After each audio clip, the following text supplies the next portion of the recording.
What's up, everybody? Welcome once again to Talk to Me with Eugene Williams Jr.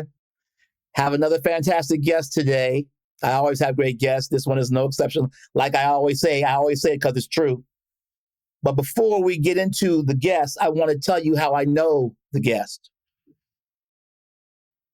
Back when my daughter was in high school, and I was the assistant principal of that very same high school, there was a program that was tied into our guidance counselor's office.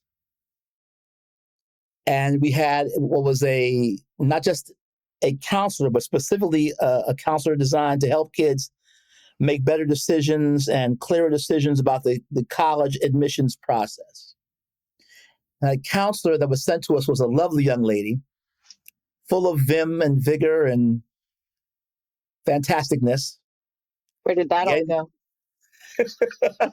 Getting the kids excited, getting them to go different places, supporting them in their attempts to go wherever it was they wanted to go. Even sometimes this young lady butted heads with the actual guidance department, who sometimes put limitations on where certain kids could go. She believed that everybody deserved the chance to try to apply to and go to where they wanted to go. And that was one of the things, as an assistant principal, I was really impressed by. Now, once she left that position, we didn't lose touch. We kept in touch, but she kind of changed gears and she became an artist. And if I may say so myself, a very accomplished one. Her art is fantastic, and I'm not an art guy, but I know good stuff when I see it. So let me tell you about her. This young lady, this artist, is half El Salvadorian and a half white artist born in and currently living in Arlington, Virginia. She received her Bachelor's of Arts in English and Spanish Literature from the University of Virginia. Wahoo wah. Wahoo wah. In 2013, and her Master's of Fine Arts and Community Arts from the Maryland Institute College of Art in 2017. She works full-time as a fine artist and jewelry designer in the DC area. And she's an artist pro tem at the Torpedo Factory in Old Town Alexandria. She's also the founder of a wonderful annual event, the Cherrydale Holiday Art Market in Arlington, Virginia. Now, I will also tell you from my research that if you are a reader of cultural magazines and publications throughout the DMV area, her art has been featured in several of those. She's been in any number of exhibitions in the area. I've attended some of them. They've all been great. I'll tell you a story one time. I'll tell you a story real quick. I went to one of her exhibitions and I had something crazy on. I had some shorts on and a button-down T-shirt, looking like a real nerd. And I guess I was so eclectic looking that they thought I was the artist there. I said, no, I'm just here. Which one of the work is yours, sir? None of it. I just have bad fashion sense. No, just a patron of the art. So I look eclectic and you think I'm an artist, but I'm not. But anyway. You were welcome. You were welcome. You were a welcome addition to that show. Anyway. Yeah, an experience. I still have to say, she is a marvelous young lady and a really good person, and I'm always going to be indebted to her, because not only has she been a friend for since the time that I've known her, a friend of the family, but she's also served as a mentor to my daughter, who is also an artist in the DC area. Ladies and gentlemen, let's give her a soul-trained Don Cornelius welcome. Let's put your hands together and give it all up for Miss Alana Rivera. Hey! So much. I'm so happy to be on this podcast. I was so excited when I saw that you were doing this. I was like, this is the perfect thing for him to do. This is the perfect project, because so many different kinds of people that, that most people wouldn't even realize, because you've just had such a very interesting life, honestly. Yeah. You could be nice. You could be nice and just call me old. You don't have to say you had such an interesting life and you know so many people. I'm an old dude. No. I mean, I can't wait to get to where you are now, honestly. So really, don't rush it. The knees alone and the grunts when you get up in the morning. That's real. Yo, Fall back. No, just don't rush now. Don't Okay. rush that. Okay. I won't. Anyway, That's fair. That's fair. But thank you so I much. want to I'm get right excited. into it Yeah, let's do it. because you started out working with young people, Yes. counseling, and Yes. then shortly thereafter you pivoted Yes. into art. Yes. Now, I'm trying to figure out how a young lady who goes to UVA with English and Spanish degrees, correct? Yes. Double. Yeah. Double majored. Double majored, hmm and then serves as a college counselor for students in rural Virginia. hmm I'm trying to figure out how that is flipped into now what I consider a prominent young artist in the DMV area. Tell Thank me you. how Thank that you. happened. It happened very organically. So I think, like a lot of people graduating from college, I just didn't really know what I wanted to do next. Like, I had things that I liked to do and that I was passionate about, but that, art wasn't something where I really thought I could make a career of it, honestly. Because my mom's a lawyer, and she's never discouraged me from doing anything. She has always given me a lot of, freedom. There's never been a lot of pressure in what I need to do, but I just, and all her friends are lawyers. And so that was sort of what I had around me growing up. I didn't have a arts community around me, um, sort of in my formative years. Um, Not a big one anyway. Like, I had art teachers I really connected with. So when I joined the college advising program, it was because so one of my UVA moms, these two women sort of adopted me in my last year at UVA, and we're still, I still consider them family today. So one of my UVA moms recommended this program to me and said, I think you'd be really good at this, and you're an English major, so you'd be able to help these kids with like their personal essays and all kinds of things. And you have a keen eye, attention to detail, and you're good with people. I think you would really thrive here, and you don't really know what you want to do yet. So why don't you try this? Why don't you try helping people since you don't really know what to do? And I was like, that sounds great. Let's do that. So jumped into this program, not really wanting to be, I had no dreams of being like a college counselor or being a teacher, being in education, but it was something where I saw that I could help. And it was a 2-year program. So I was like, well, worst case scenario, it's just 2 years and I'm going to learn a lot. It's my first job. But when I was having these sessions with students, because I would pull juniors and seniors in, and we would talk about like what they're passionate about, what they're good at, what direction they want to go in, because it's really difficult, I think, trying to imagine where to go from a high school where there aren't a lot of opportunities around. I mean, better than anybody in Orange. It's just, if you can't see it, it's hard to visualize yourself doing it. And there were there were a lot of opportunities for like STEM at Orange. Like, they had a really strong like technology department, and I know a lot of kids were getting their certifications and things, but that wasn't for everybody. It was an agricultural town, so lots of opportunities there, but if you wanted to do something outside of that, there just wasn't a lot going on. So during these conversations, that's when I would hear kids talk about, like, one kid said, well, I'm really interested in business, actually. Like, that's something I want to, pursue. And I'll be like, okay, well, let's look at colleges that have programs, specifically for business. Let's check out their ratings. Let's check out the reviews. Let's compare your grades and see like if this is something that's viable for you.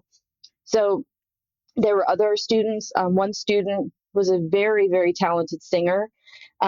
She ended up getting a scholarship to go to a school in North Carolina, which was really exciting for me too, because I was like, oh, that's amazing that you could find a fit for your passion. So I'm helping all these students find fits for their passions. And then I'm realizing, well, what am I doing? What makes me happy? Because I was the happiest at work whenever I could do something creative. Whenever like they had me, designing a flyer or designing a t-shirt or putting something together for the website, that's when I was excited. So I was like, okay, so art, this is a thing. And, and I was painting on my own. I was painting more, and really starting to build a portfolio. And that's when I realized, oh, this is something that I need to do for me. I'm telling all these kids to follow their dreams. Why am I not following mine? And that's what led me to Micah. That's the thing that's so interesting about it, because I talked to a lot of guests on here, and almost every guest, even though, it's it's not where we end up. We decided beforehand we wanted to go in terms of our conversation.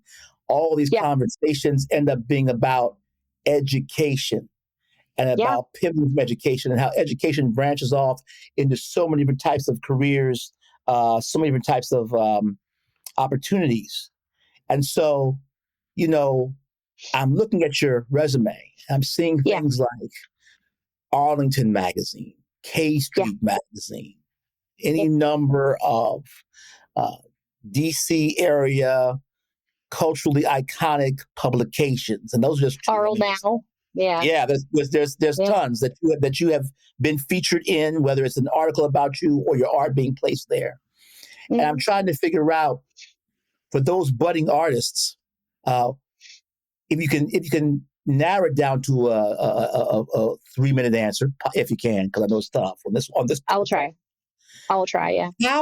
How have you been able to take an idea that started as an afterthought or something else you just liked to do, and turn it into something where you really become recognized in that DC area for the art that you do? Like, who did you talk to?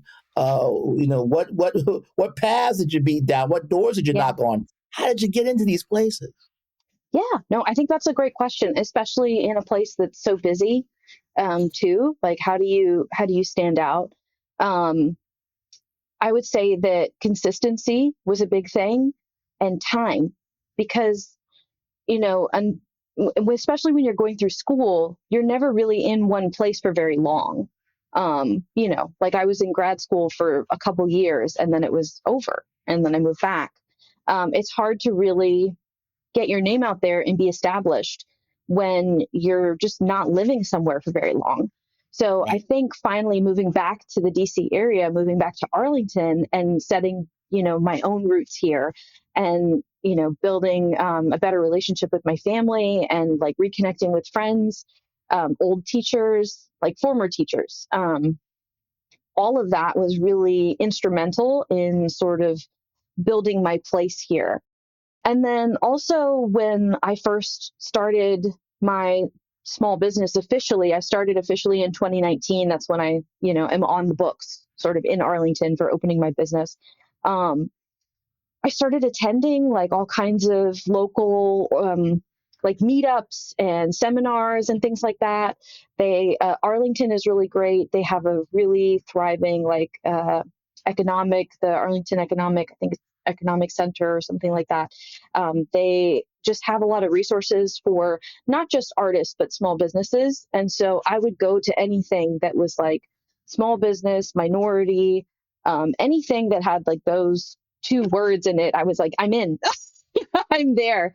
And then I would just start talking to people. And was able to connect with this program called Made in Arlington, where they're just featuring artists that live in Arlington and are making things. And so, the library has been an incredible resource too. I think just continue looking for opportunities, continue talking to people, continue putting your name out there, and also just continue to make, because the longer you do it, the more people get used to your name and get used to you being there. And then, they'll think about you when they're having conversations with other people. I've gotten invited to all kinds of really interesting, like, conferences and events just because somebody put my name out there. They were like, oh, yeah, you're looking for like a Hispanic painter? Oh, Alana Rivera. Like, there you go. I think it just takes time, and you just have to keep doing what you're doing. And it's just not going to happen immediately, but it will happen. Well, it will happen. And you're right, it won't happen immediately, but I will say, because you formed Alana Rivera Studios in 2019, right? That's what you said. Yeah, well, yeah, no. So officially, I formed it. I had been selling under that name before, like doing commissions and Right, things like that. But right. 2019 is really when I started to think of it more as like, oh, this is my business. Yes, Yeah, yes. And in that short time, like I said, some great things have happened for you. You have headlined several events as an yeah, artist, and also now you are beginning to create your own events as an artist and yes. gaining traction in your name that way as well. And so I just want to applaud you because 2019 to 2025, I know it seems a long time to a young person like yourself. To a no Right, dude like me, it's a blink of an eye. right. And to have Especially with it, COVID, yes, so much and of to that have it time was COVID. So in a short, 6 to 7 year span is really, really something. Now, I thank want you, to get thank deep you. with you for a second. I want to get a little deeper Yeah, for a let's second. do it. Of course. In your biography, we note that you are biracial, Yeah. white, half El Salvadorian. Hmm. In the world that we live in the country that we live in, and especially the times that we're currently living in, how has that informed your art? How much time do we Or have? has it? Or has it not? It it has. So I first I like to say I'll say that I would like to be making more political art than I am, Mhm. but I learned a lot from when our time in Orange, and part of that is about balance, Okay. right? And Okay. yeah, like Okay. yeah, I get it. yeah, you know what I, I'm saying? I, Yeah, I I get just it. And the audience will too. Go ahead. Keep talking. yeah, and so because the thing is that like sometimes I have made some like protest art. I have this R2D2 piece that's one of my most popular pieces, and it's both a Star Wars reference and a modern day like immigration reference because R2D2 is spray painting on the wall of a bar in Star Wars Cantina saying no one is illegal, and it's both a reference to the droids in Star Wars not being allowed in Cantina, and but also a reference to our current immigration situation in the U.S. So I can that see was that. sort of my way of marrying the two, so an issue that I'm really passionate about and something that people really like, so that um, so that I can say what I need to say, but also do it in a way where people are going to Yes. connect with it and like it. That when you told So me, you explained to me about the R2D2 thing, that was very clever. thank you. Because you're making a very deep political point in a way that is non-threatening to all sides who are analyzing that point.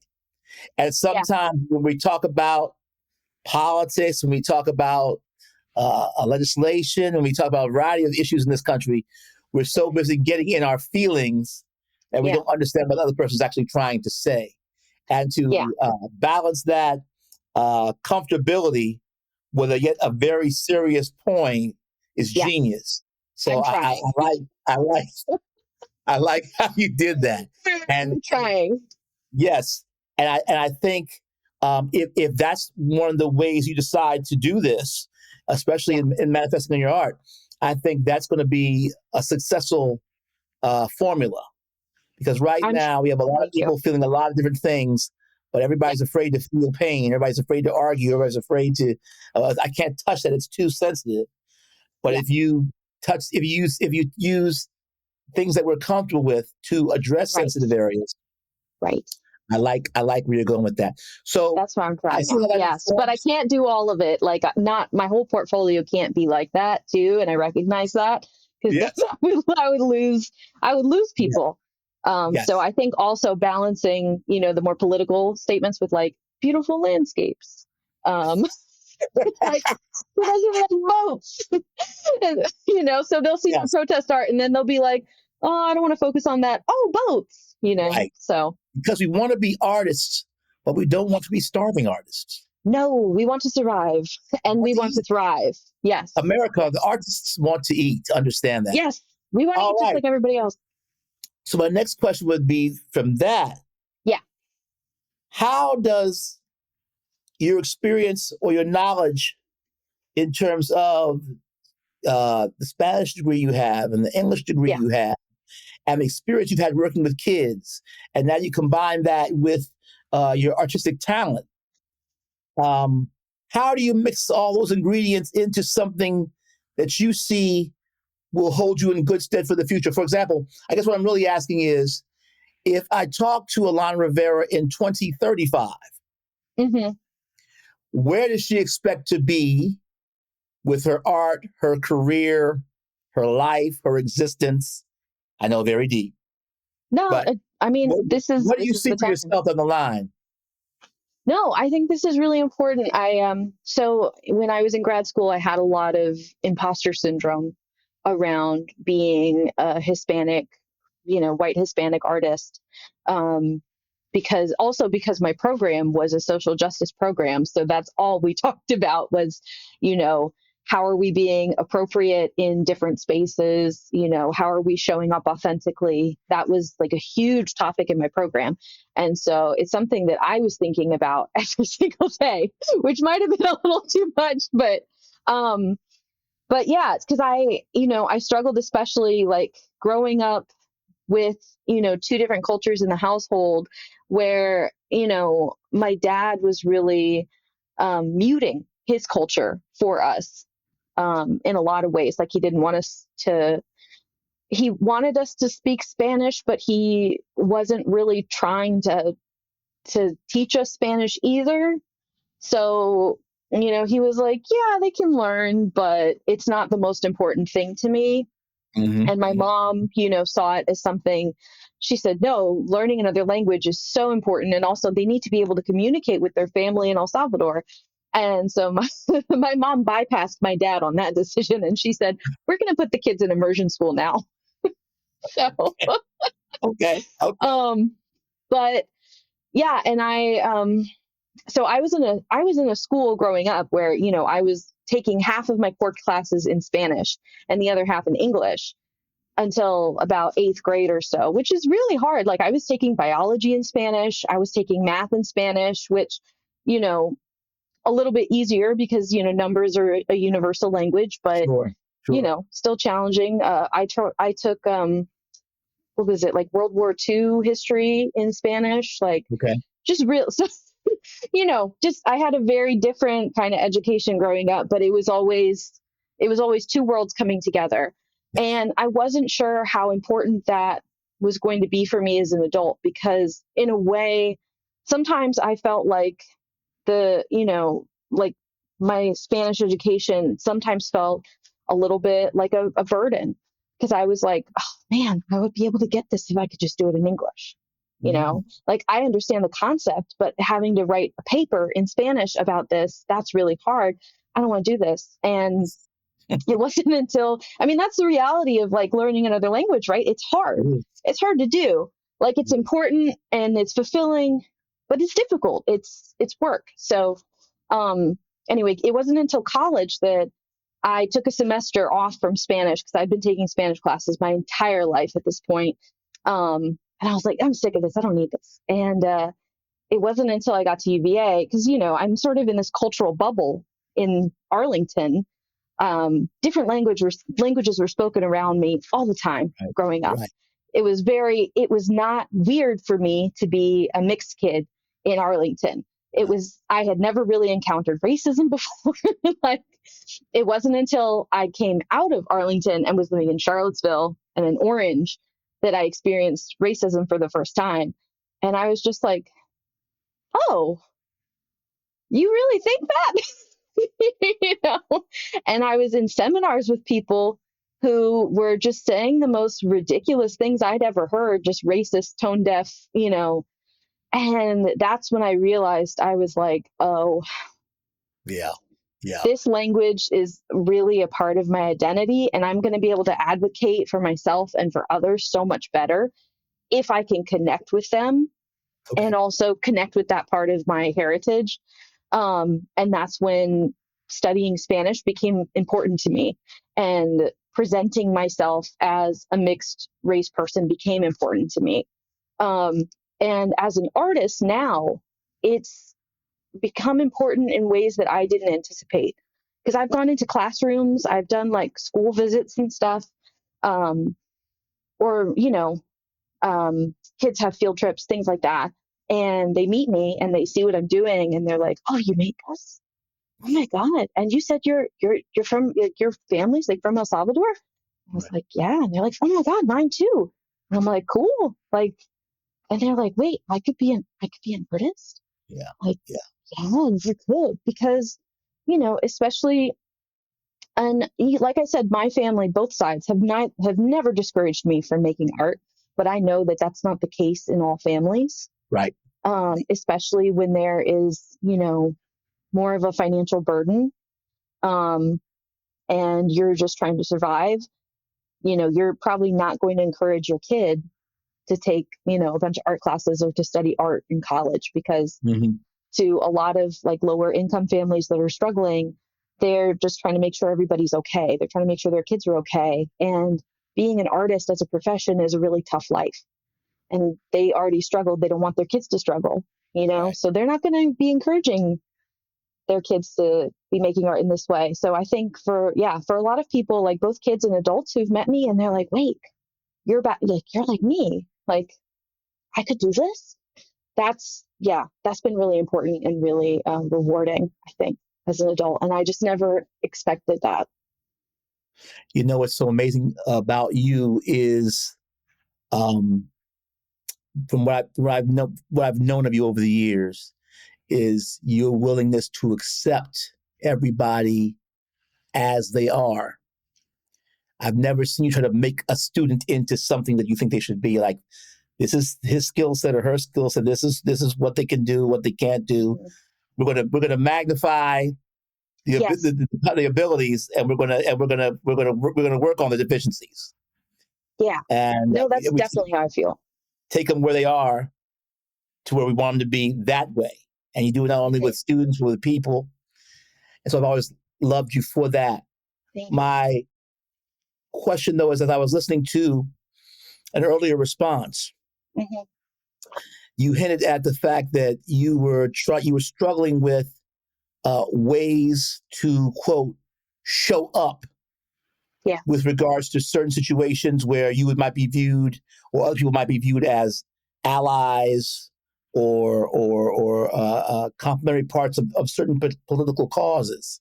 And Hmm. I thought about that because I know, as an African American male, sometimes I run into people who are not African American, who want to support causes that I believe in, but they're hesitant to do it because they're afraid to, quote, show up in a way that might insult me or put others off when they're only trying to, reach out and give their best effort.